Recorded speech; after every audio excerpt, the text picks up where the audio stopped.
Unerwartet singt eine schöne Frauenstimme.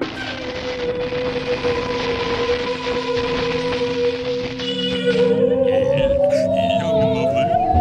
Yeah, and a girl from and when she was 11, they all sang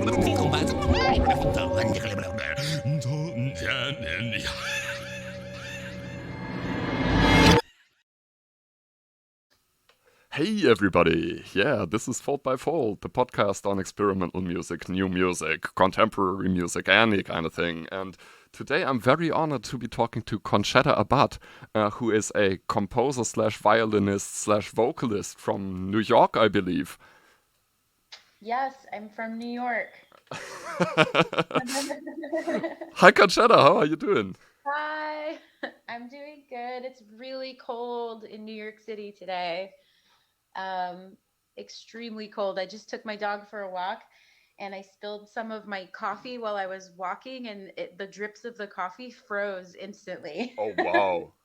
Oh, that's how you know it's really, really cold. Yes.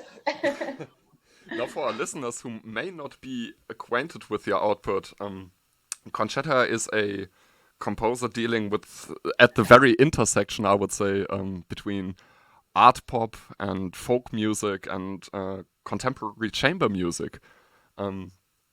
So that's how I would describe it. Do you have any alternative description? I think that would be a really fair overview for sure. Yeah, I'm definitely known for being someone who plays music and writes music that overlaps with a bunch of different genres. Yeah.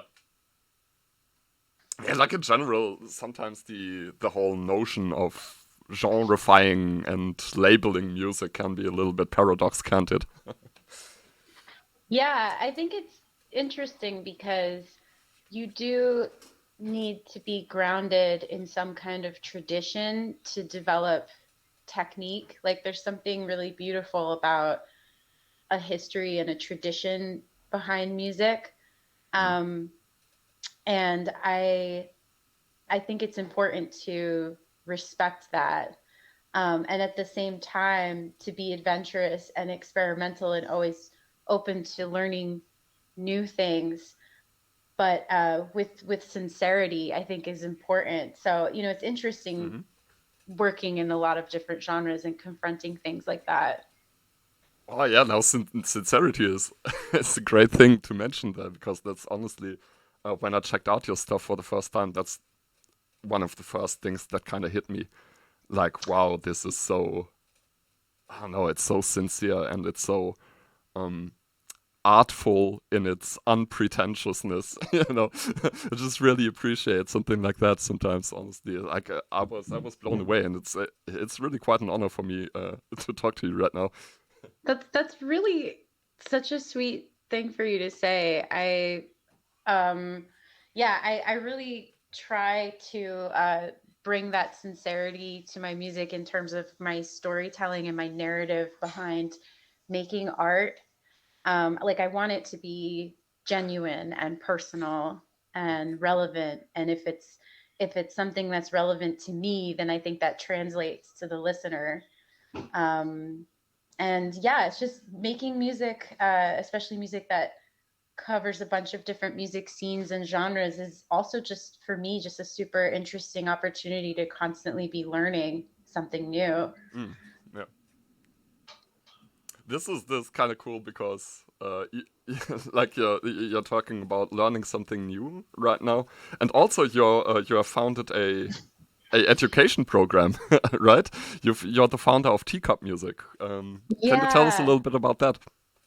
Yeah, I've been teaching music for I don't know, ever since I was in high school. Really, I was teaching elementary school kids, and Mm. I've always loved teaching people of all ages. And I started this music school because I wanted to offer a kind of music education that exposes students to a lot of different genres of music and also incorporates music composition and improvising from the start. Yeah. Because that was something I wish that I like my education as a kid was pretty strictly classical. Mm-hmm. And I learned how to play pieces. I didn't learn how to read music even because I studied in a Suzuki violin school. So everything was learned by ear, which I think is good in some ways because I developed a really good ear. Yeah. But I wish I had learned music theory much younger. And I wish that I had been given permission to be creative as an improviser much younger. So, you know, when I think about the things that I wish I had had, it makes me feel good to create opportunities to make space for those things for kids now. And also, you know, as music is changing, and if you want to be a professional musician, being more flexible and being an improviser is also just a really practical skill set in the future. Yeah. So I teach a bunch of different instruments. Violin is my main, singing is my main, but I also teach piano and a bunch of other things. And then I do these group music composition classes for kids where they write music that uses everything from soundscapes to graphic scores. Oh, that's so cool. We do beat making, like using Wow. apps. Like we do like a sample of a bunch of different styles of music composition. And the kids are really young. They're like, some of them are like 4, 5, and 6. And they write really cool music.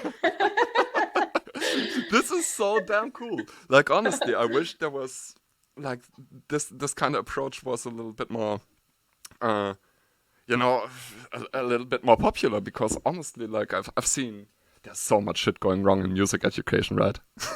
Like broadly speaking. Oh yeah. And I get a lot of shit from people within my profession, you know, that I'm quote unquote not a serious teacher or something, because my teaching's not very traditional, but there's a lot of lack of respect. This is just my viewpoint. You know, there's quite a lot of lack of respect for you know, teaching experimental music, or even about experimental music in general. I mean, people just don't treat it with legitimacy outside of the experimental music world, you know?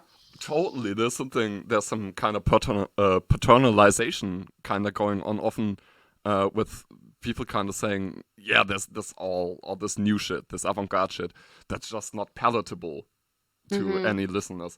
But I don't think that's fair. I think if those listeners had been exposed to more of that stuff, that would be totally palatable. And like, there's nothing in, for example, young people that makes them, you know, that makes new music inaccessible to them. And I totally don't understand where that argument even comes from. You know, like even starting with early music education, you know, the first thing we get our kids is like some diatonic xylophone thing or something. Now, what if I want to play my kid? What if I want to play my toddler like the Back to the Future theme or something that's chromatic? You know, like I just can't do it. And you know, the kid will kind of grow up in a world where there is a pretty strong kind of there's a predetermined sound language, right? Like the kid learns these are the pretty tones, these are the good sounds. Yes. Yeah, everything else is a bad sound. Yeah, and like the first question I ask in my classes is, what is music? And the kids answer with such interesting things. Like 99% of the time, if you ask them, like, is an air conditioner, like, is that making music? Like at least half of them will say yes. You know, and I think that's super interesting, you know? Because what point do we forget that any sound could be music, you know? So I totally agree with you that it's kind of, you know, if you only feed your child, you know, peanut butter sandwiches, they're not going to like to eat other kinds of food. You know, you have to introduce like a wide variety of things to make a child grow into somebody who has a really diverse taste, and who also is extremely open-minded and accepting of people who make music and art from different backgrounds. It's funny because I was recently reading a book by Ibram X. Kendi, and I don't know if you've heard of this book. It's called How to Be Anti-Racist. Oh, And wow. he has a whole chapter in his book that really felt relevant to me, and it was about kind of like cultural hierarchies in art. Yeah. And how there's a racism embedded in there, or one might also call it, just a hierarchy where the dominant culture is seen as the respectable art form. Oh, yeah, yeah. So that just, it hit me. I was like, oh, like that's what I've been like fighting against with all of these programs that I'm doing and how I'm making my art, is like, I just want people to see that things like Western classical music are obviously beautiful and require a tremendous amount of training, but there's also a lot of training that goes into being an experimental musician and an avant-garde musician. And there's a lot of training that goes into hip hop music and jazz and all genres have a tradition. So I'm realizing that I'm also having my own, like, there's like a societal cultural hierarchy that is imposed on us, but I'm also, like, in my own personal life, rebelling against this kind of music education I had as a kid, you know. I think that's so universal for most of our listeners as well, because that's basically what we do, right? We were brought up, playing some instrument or like making music in some kind of way, and now we're kind of we're stopping and thinking and kind of examining this. As you're saying, this point of view of the Western art music circles is finally just being questioned, and I think it's just the last few couple of years that people in music education have become have gotten hip to this kind of debate, and how do we frame non-Western art music stuff, and how do we educate it? Because like our whole analytical framework kind of depends on that art music shit, that European art music kind of theory, and it's very difficult to use these kind of techniques when we're talking about, I don't know, NWA or something. And the 12-note scale, it's like, okay, that's the scale that we use, but is it like all the time the scale that people use? The sound is infinite. So however we organize that sound is a cultural, it's cultural. And so anytime you say this organization of sound is more legitimate, I can see how you could tie that to, the history of colonialism and racism and consolidation of power, if you look at the larger, social political structure that has informed what we're experiencing today. So I think making experimental music is rebellious. It's social. It's social change. And that's what's really exciting about it. And I think also tying it in with things that are approachable for people can also be a way of inviting people in to the notion of being more experimental. So absolutely, that's I think that's why a lot of my music it's experimental in different ways, and it's also often pleasing to listen to. It's not I'm not trying to make things that would turn people away from even starting the conversation, So it's an interesting balance to find, to be provocative and also to be to kind of be level with people, and not turn people away from the music that you're making. So anyway, that's why I am drawing on a diversity of skill sets when I make music, and I also teach my students a really wide variety of things to give them a big toolkit as artists, you know. Wow. That's so admirable. You know, a lot of times it requires collaboration, because obviously I'm not a specialist in everything. So I've had, you know, like Latin musicians come in and perform for the kids, and I've had, you know, I try to bring in like guest artists from different genres, because obviously like I'm not an expert in every genre, but and that's the beauty of teaching and making music in this way too, is it draws into this really wide community network, you know. I always like music is fundamentally a social endeavor, isn't it? Like Exactly. you could be sitting at home playing your instrument, but you know, that's the ancient question, you know, as posed by MF Doom.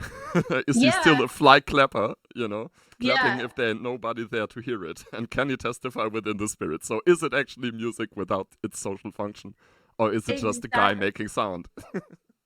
Exactly. I think it's also really important to think about how music influences us and to think about its power in society. Because if misguided, it can be used pretty badly to manipulate people to do things, you know, so it's an incredibly powerful tool. So when you I've actually been forced a little bit to look at it from the other side, because I was, you know, looking into the whole history of socialist composers, stuff like that, and people whom I really respect a lot.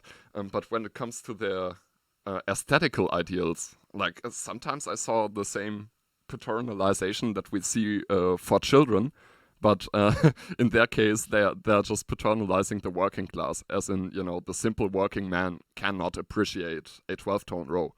Something like that. And it's very nuanced and complicated.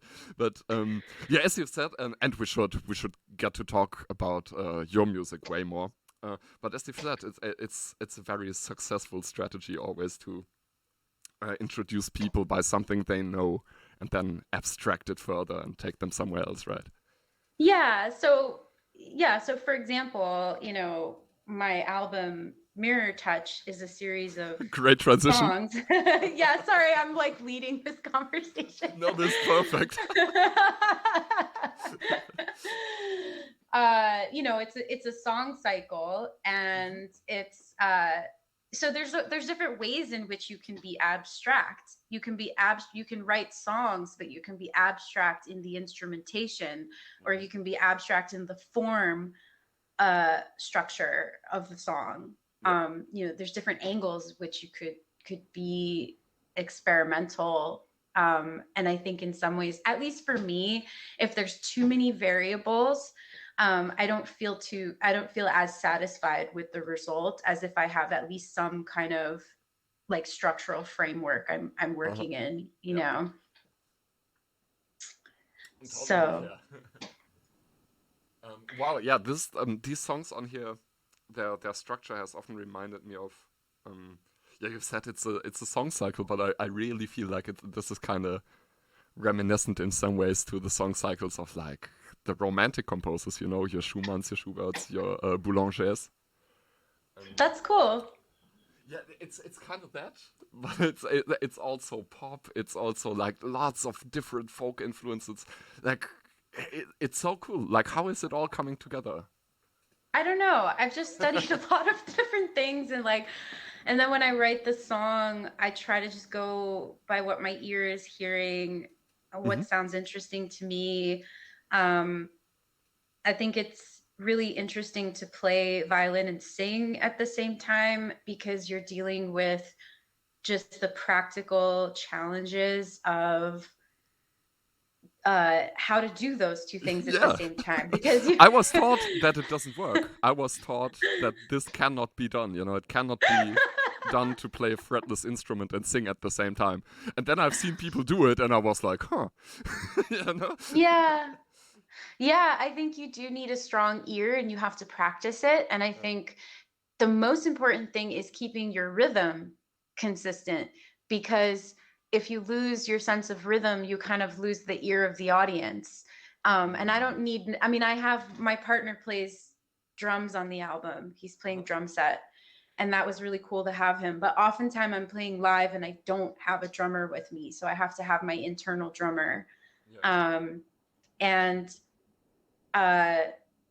it just takes a lot of practice. There's this part on the album where I'm playing a kind of like clave type rhythm on the violin and singing at the same time. That was so hard.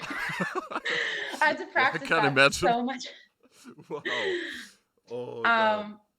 And you know, and I just you know, I had to kind of choose my battles in a way. I would have loved to have write some more complicated violin parts, but I had to kind of choose, like, do I want the voice to be more improvisatory or the violin? Because doing both at the same time wasn't really possible. And also I was really into the idea of not orchestrating it out, like for more instruments. Like I was like kind of into that restricted challenge of like, let me see if I can, like how much music I can make out of my own, you know, just my violin and my voice.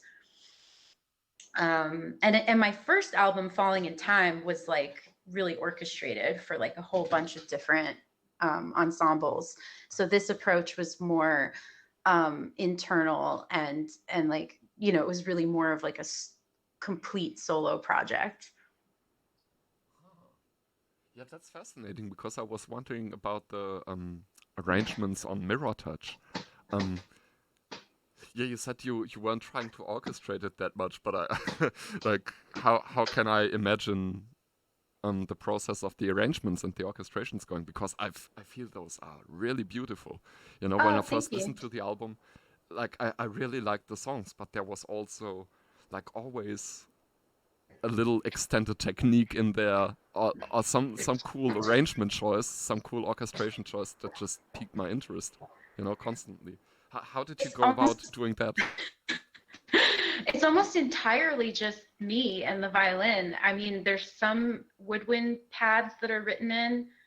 And, you know, Ben, my partner, and I, we play all the time, and we figure out a lot of our arrangements together because we play together a lot. So Ben is also a really experimental drummer and has a great ear, and I think he plays in a way that's almost like singing melodic with the drums. Wow.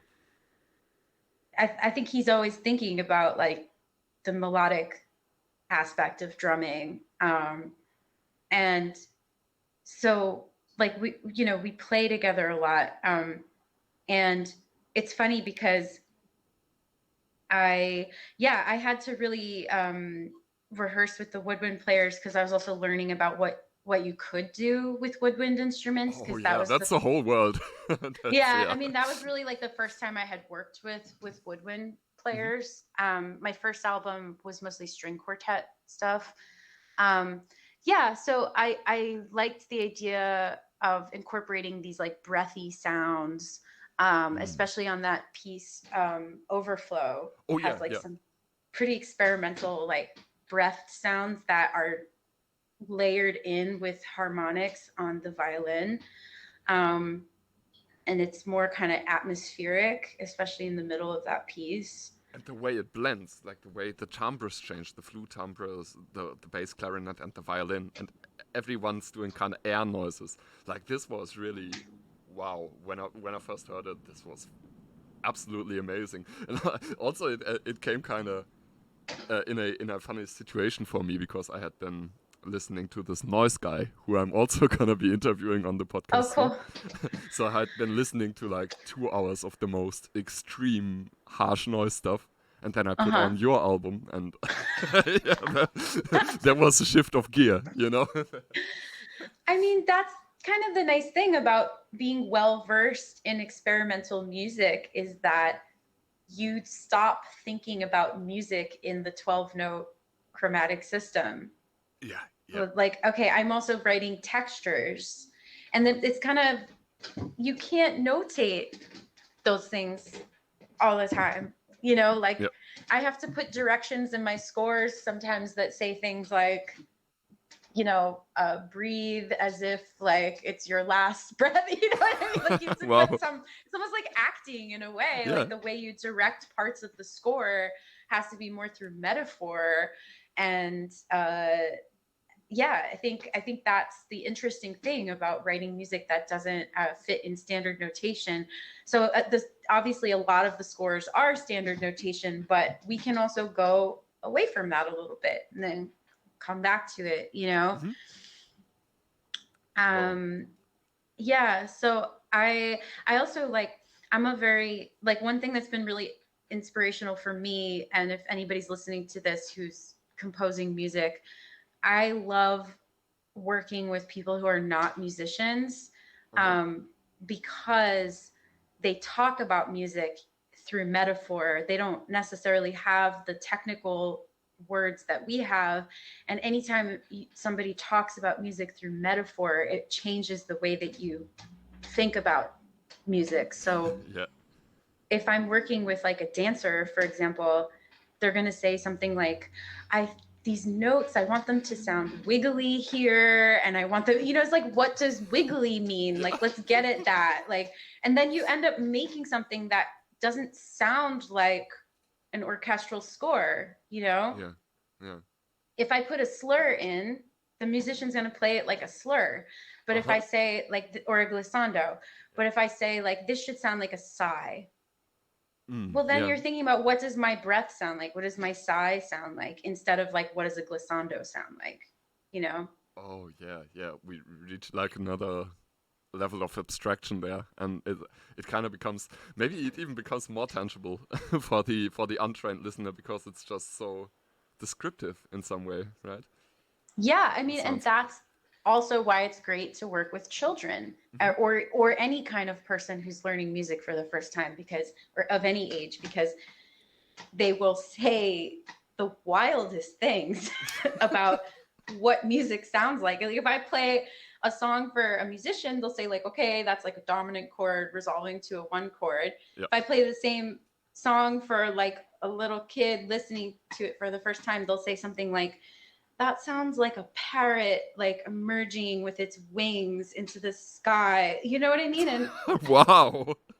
I mean, the kids will say things like that, and I'm like, oh my God, maybe it is that. Maybe it's not just these chord, Yeah. Yeah, maybe it's not our like academic abstractions, but like any kind of image or abstraction is pretty much right on the same level of validity. Let's talk about Laminaria a little bit, because sadly there is no recording of Laminaria. There is, but it's like, I haven't really advertised it, but it is on the internet. Really? I wasn't able to find send it. Oh no. I know, because I listed it as unpublished because I've mostly just been using it to shop around so that I can get funding to do a studio album of it. Okay. But I'll send it to you after the show so you can hear the complete piece. It's on YouTube as an unpublished video. So like, if someone was really digging through my YouTube channel, they could probably find it, but I didn't actively put it out there. But yeah, it's still a relatively new piece. I wrote it last summer and we premiered it live for the first time in October of 2021. Yeah. Now that's a 10-piece chamber piece. And you've also said in the little documentary that I was able to watch, because it was actually listed on YouTube. Yeah. Yes. It's kind of like music theater, but without any actors, without any theater, but it's still music theater. So yeah. Can you elaborate on that a little bit? Yeah, I over the quarantine, I guess as like a way to de-stress or whatever, I just kind of binge watched a bunch of horror movies. Ah, great. I just got really into like deep, like underground, just horror, and it was a great distraction from like the actual horror of 2020. Yeah. And I just kept seeing this theme come up in every single horror movie. I mean, most horror movies have this theme for me that seems to come up where the monster or the threat is a metaphor for repressed trauma. Oh yeah, that's a classic trope. Yeah. And I was like, wow, like this is such an interesting theme. Like, how could I portray that theme through music? Uh-huh. And I don't know what it was. I was like walking through the beach one day with my dog and thinking about the vastness of the ocean, and just kind of imagined like this underwater creature like emerging from the ocean, and the murkiness of the kelp. And so anyway, laminaria is the Latin word for kelp. And then I started researching about kelp a little bit more, which, you know, the Latin word laminaria, kelp, is used medicinally to induce labor in women. Either women who are trying to terminate a pregnancy or who are trying to induce labor to give birth. But what's so interesting about it is that it captures that transitional moment of life and death, you know? Wow, yeah. So I thought, wow. okay, this is so interesting. Laminaria, like this kelp thing, is capturing the catharsis of trauma, the transition of birth and death. Like these are really heavy themes. And then, you know, I found out that the colloquial word, like there's a kind of slang word that sailors used to use. They called it the devil's apron, because really thick kelp forest could pull a sailor down to their death, you know, because it entraps you. So I'm just like, this is so vivid. I'm loving this. The first movement of the piece is called The Devil's Apron. And then the second movement is called Water into Light. And then the third movement is kind of like an ascension to the sky. So, you know, I just started with these really basic themes, and there's kind of characters in it where, you know, the bassoon and the bass clarinet are depicting the ghost in different, you know, as it transmutes into different forms. And I guess it's sort of like maybe similar to a tone poem in that way, or also the kind of, I don't know, like Peter and the Wolf, sort of, where different instruments play different characters.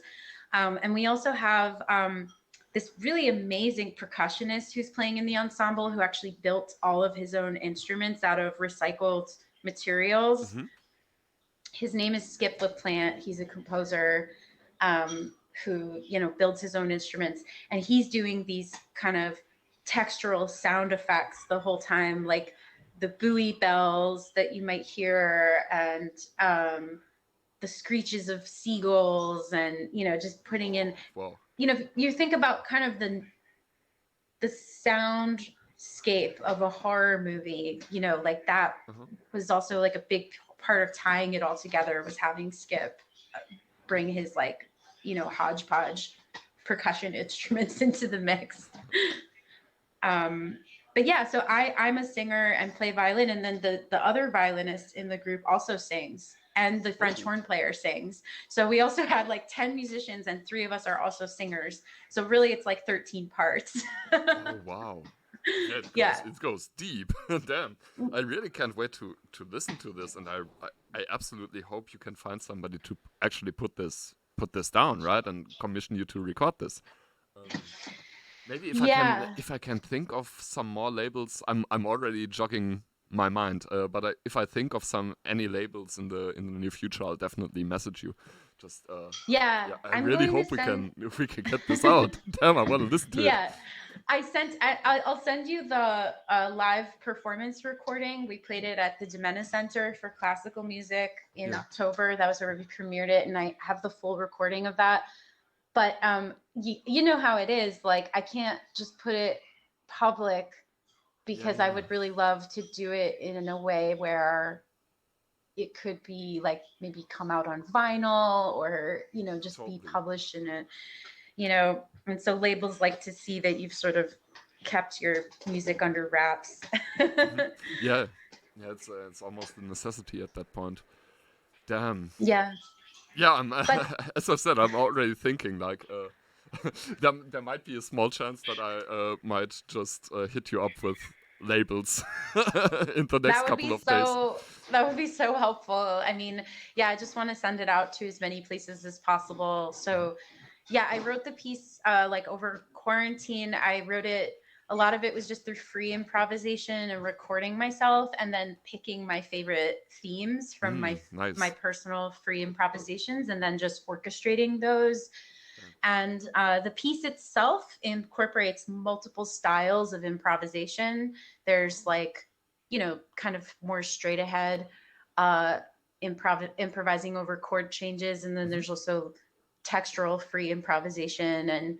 And those things are all kind of notated into the score and how to transition in and out of those sections. And that was really interesting in rehearsals. Yeah. So like cool. Negotiating that, because we have some musicians in the ensemble who are really classical, or, you know, our French horn player studied classical and plays on Broadway. And we have, you know, the woodwind player is also more classical, but then, you know, so it's like we're bringing together musicians. I'm bringing together musicians from different genres. So some of the negotiating and rehearsal was like kind of interesting, but we worked it out, you know. Music is linguistic. So anytime you're trying to translate between languages, it will be a little bit frustrating, but it takes a lot of patience, and it's so worth it in the end because it's really beautiful. I think a lot of the times if the artistic process feels easy, it's maybe not provoking something, you know. So even though it is really definitely a challenge to bring different styles of improvisation together in different genres of musicians, like definitely worth it in the end. And yeah, I can't wait to publish that recording. And also we attracted the attention of a choreographer who is she's choreographed dance. Oh, Laminaria, the ballet coming up. Yeah, so there's 3 modern dancers. So we're going to be doing that performance actually in New York on May 28th in Brooklyn. And so we'll be doing another live performance, but this time it'll be the full chamber ensemble with the 3 dancers. Oh, wow. That's so cool. We're nearing the end of this interview. Like, there's May 28th. That's Laminaria with dancers. Are there any other projects you want to plug? Oh, I I guess like it's hard to say off the top of my head because so many gigs have been getting rescheduled. Oh, I know. It's a constant battle at this point. Yeah, but definitely May 28th, we're going to be performing at the Park Church Co-op in Greenpoint, Brooklyn. It'll be Saturday evening performance, and looking forward to that. And Laminaria is not released as a recording yet, but Mirror Touch is, and you can find it on my Bandcamp page. And my earlier album, Falling in Time, is also available on Bandcamp. Yes. Links to all of that will be in the description. Also, links to your online presence, your website. I hope for the listeners at home that's enough for the moment, and we'll all cross our fingers and wait patiently for the proper release of Laminaria. Yeah, I'm excited for that too. Whenever that happens, hopefully soon. Okay. Well, thank you, Concetta. It's been such a pleasure talking to you. This has been a great episode. Thank you for having me. I'm really glad we connected. Yep, the magic of the internet. That's how we do it nowadays. You know, nobody ever meets any musicians IRL anymore. So yeah, this is how we network nowadays. So, yeah, and I also, look forward to chatting with you more after the show and learning more about your music as well. Oh, sure, yeah. I'm gonna hit you up with all of the label recommendations as soon as I think of them. And this episode will drop on Sunday. Yeah, definitely looking forward to messaging with you in the future. All right, fellas, this has been Fold by Fold. I think episode number 7? Yeah, I think episode number 7. And we'll be back here next week with either Rautakuuko from Finland or Klysener from Potsdam. Thank you, everybody, for listening. Yeah, bye-bye. Thank you.